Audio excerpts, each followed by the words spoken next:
Let's talk about one of my favorite topics, and that's marketing. This is the first video in a series. We're going to define what real marketing is and what it is not.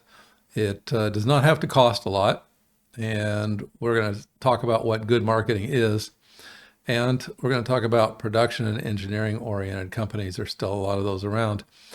There's a lot of overlapping models and ideas in marketing and business. There's not always just one answer. So don't let that confuse you. Just kind of remember that you can use one idea in one area, one idea in another area.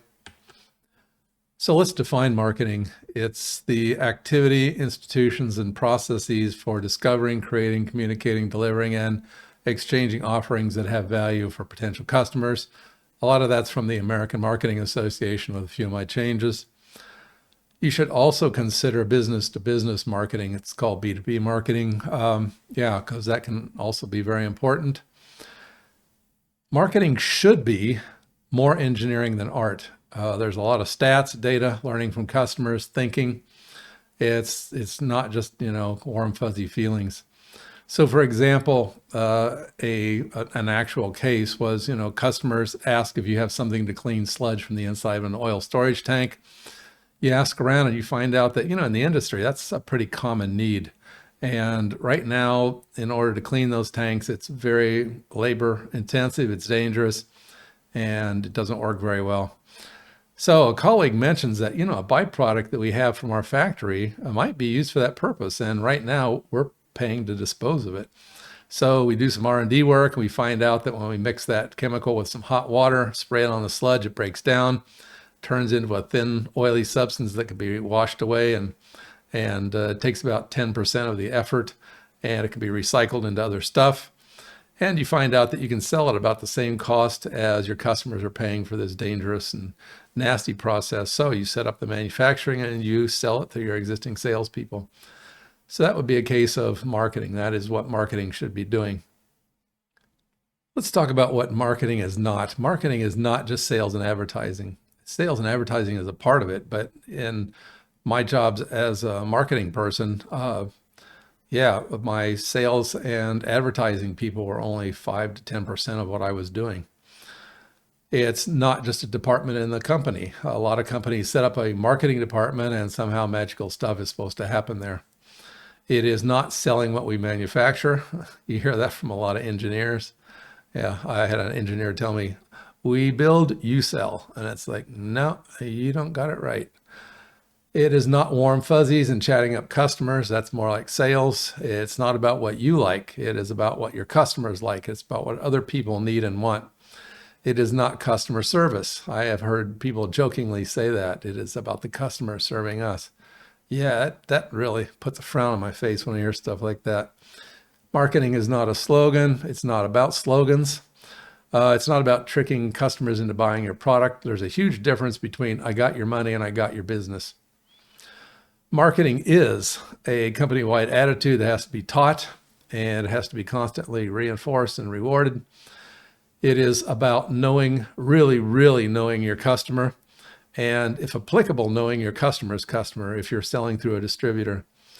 It is quantified and communicated throughout your company, all that information. And this starts before a potential product is even in the design phase. It is where products are born. Knowing your customer is where you find new products. It's about meeting your customers' needs, solving their problems, and it is the difference between success and failure. And yes, I can tell you about both success and failure.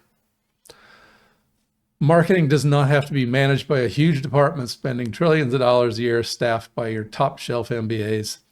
The functions have to be covered. We're going to cover a lot of those functions. They can be distributed across the company, but they have to be done and they have to be coordinated. A lot of successful small companies do this naturally. They have people going out and they share their insights that they get from interacting with customers and suppliers and reading the newspapers or online news, whatever it is, and sharing it around the office. So some examples are executives meet with bigger customers. They share what those customers want with design, manufacturing, sales, and so on. And buyers talk with suppliers. They get the latest buying trends. They find out what's going on. Industry gossip. Industry gossip is actually a very big thing for finding out new product ideas. Sales talks to customers across the board and they share what they learn. This customer is complaining the product doesn't do this. Be nice if it does that. It eats too much electricity. It's too big. It's too hard to handle. Accounting looks into who's buying what and how much and when. So you look at your own customers and you find out what they're buying, what they're not buying, and they report on what they find. The administrative people, they chat with visitors, they give a good impression of the company, they find out what they may think of your company, what are the good and bad things about your company. Image is part of your brand image. So everyone is playing on the same well-coordinated team. And even in a small company, you can do all these things. The bottom line, the most basic thing you want out of marketing is exchange. And that's when two parties, I should say, give something of value to each other to meet their respective needs. They buy and sell with each other. There's something called the marketing's right principle, and it's getting the right goods and services to the right people at the right place and time and price using the right promotion techniques. Yes, and this is a good way to organize your thinking about it. Good marketing happens at the organization level. It's not just the marketing department's job. The company needs to focus on customer wants and needs in order to differentiate its products from the competitors' products. The company needs to coordinate its activities to do these things, to satisfy these needs and wants. So manufacturing has to talk to sales, has to talk to accounting, design, support, finance. All these people have to work together to make sure that there's an agreement on what the customer looks like and what the customer needs and wants. The company achieves long-term goals for the firm by satisfying customer wants and needs legally and responsibly. That's important. I've run into that problem. So for example, you may have a product that has low or no pollution, advertised green, so like cleaning products. Or another example, lower operating costs, so cheaper over its life.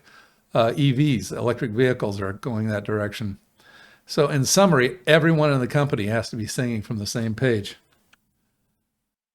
Then you have production or engineering, manufacturing oriented firms, and they focus on the things internal to the company, like engineering and manufacturing, lowering production costs and so on, rather than meeting the needs of the customers.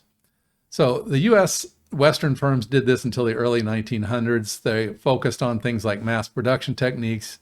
Henry Ford was very proud of his production line, and that was wonderful for the time, but we've grown past that. Nobody any longer goes ooh-ah because somebody has a super-powered production line. Increasing outputs, so building more, lowering costs from building more, decreasing production costs, so robots, substitute materials. None of these things make a customer, say, oh, I want to buy from that company. They ensure quality training, QA, QC, and so forth. Production drives the product because, okay, we have a factory, we have a piece of machinery in there, it does X, and so we should build more X. And again, customers just aren't impressed by that. So those only work, these things up here only work when demand is greater than supply, and there's very few places in the world and very few industries in the world where demand still is greater than supply. There's just too much competition. So Western customers now expect these things. It's no longer a differentiator. It's no longer a reason a customer is going to look at your product. However, these are still pretty common in Asia and in engineering-based firms. So marketing is a good way to differentiate your firms. It can be brands, it can be looks, colors, it can be how it works, how well it works, or how it does not work. So for example, we had a computer and we were selling it, and the engineers had designed it, and that was before I got there. And they were very proud of what they had done, and they figured out, boy, they had 3 models of the computer, and at the base model, you bought that, it was pretty cheap, then the middle one was pretty expensive, and the top one was really high end. And if you bought the cheap one, what happened is they figured out how to make it so you couldn't upgrade it. Well, yeah, that did not impress customers. That was an engineering trick. The engineers thought it was clever. Customers blew up. So yeah, that's the difference between engineering thinking and marketing thinking. Okay. This is the end of part 1, so on to marketing part 2.